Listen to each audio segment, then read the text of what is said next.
This video is brought to you by my supporters on Patreon.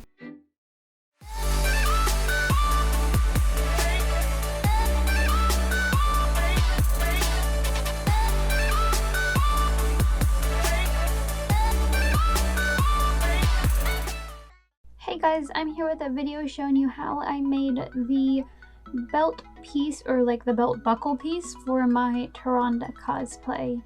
And to start off the video, I have already transferred it all to EVA Foam, and by it I mean the pattern I made, which is available on my store Envy and Etsy. Of course, you're always free to drop your own. Mine are just there in case you want to skip the patterning step. Anyways, the foam that I'm using to make this piece is 6mm thick, and I'm taking these 10mm EVA Foam Bevels that I got from Cosplay Crafts. The link is in my bio to this shop specifically. I'm using those bevels though to line the pieces, or line this belt buckle piece, and add in the detailing. If you do end up purchasing the bevels or any of the cosplay supplies that Cosplay Crafts has on their website, be sure to purchase through my link because I get a little bit of the sales in store credit, and that helps me make more tutorials and cosplays for you guys. I'm using contact cement to glue everything down, by the way. I'm also cutting all of the bevel pieces at an angle whenever they hit a corner so that they can really fit into those really tight small corners and not lose the shape or the flow of the bevels. Basically, you want the top edge of every bevel to line up with whatever bevel that you're connecting it to. I'm going to have an entirely different video about connecting bevels to one another in a way that flows, though. I figured out the measurements for all the bevels as I went along, laying it down on the foam piece and cutting it where needed. Once all of the bevels were glued on, it was time to sand down all the seams. So I sanded down the edges to make sure everything was nice and smooth, and I sanded down any areas that attached to one another, so any of the corners and stuff where the bevels were glued together, just to make sure that all those seam lines were nice and smoothed out. I used a Dremel to do this.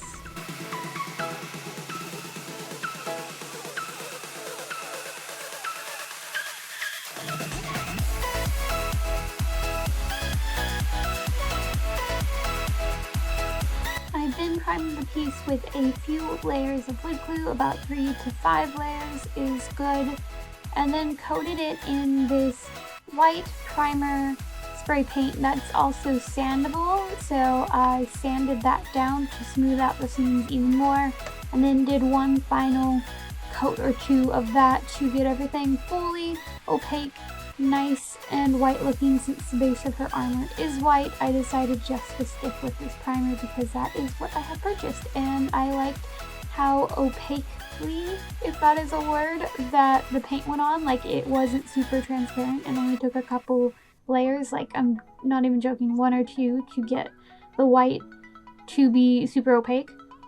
So once that white base of paint was down, I used my airbrush to add in some shading, and for the shading I used this greenish blue color because that's kind of what it looked like in a lot of the reference arts. Like, all of her shadows were in this greenish blue hue, and it also looks like her armor just has that kind of tint to it in general, so this is how I decided to incorporate that. Forgive my airbrushing skills. This was my first time using my airbrush, so it's a little bit rough and I do mess up here and there. I do later go back in with a white airbrush paint and paint over a lot of the mistakes I made because I did make a lot to start with. I masked off the white and green area with painter's tape and painted the rest silver before moving on to attaching this resin gem that I casted in an egg-shaped silicone mold. I colored it using this blue film that is often used to color resin pieces. However, I didn't really like this method, mostly because I messed it up big time and made a bunch of air bubbles in my pieces. So in the future, I plan to stick to my good old food coloring dyeing method. And I'm just using hot glue to attach this piece. I should also note there was a few other steps I took when painting this, and that was adding in some more shading and a clear glossy coat. However, I talk more about painting in a lot of my other Tyrande videos, so it's kind of a little bit repetitive at this point. The last thing I needed to do was glue on the flags and closures. So for the closures, I stitched on some snaps onto some scrap fabric and then used contact cement and a little bit of super glue to adhere that to the back of the belt. The area that I'm gluing this to, I also sanded down to get rid of some of the textured side of this foam. Then I'm using contact cement to glue the flags onto the back of the belt buckle as well.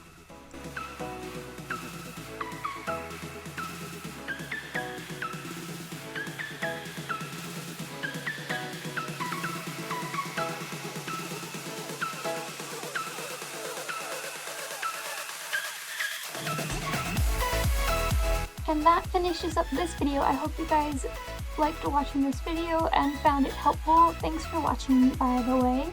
Have a lovely day. If you want to see this finished cosplay, follow me on social media to keep an eye out for it when I do finally get to take photos and share those with you guys. Again, thanks for watching. Have a lovely day. Bye!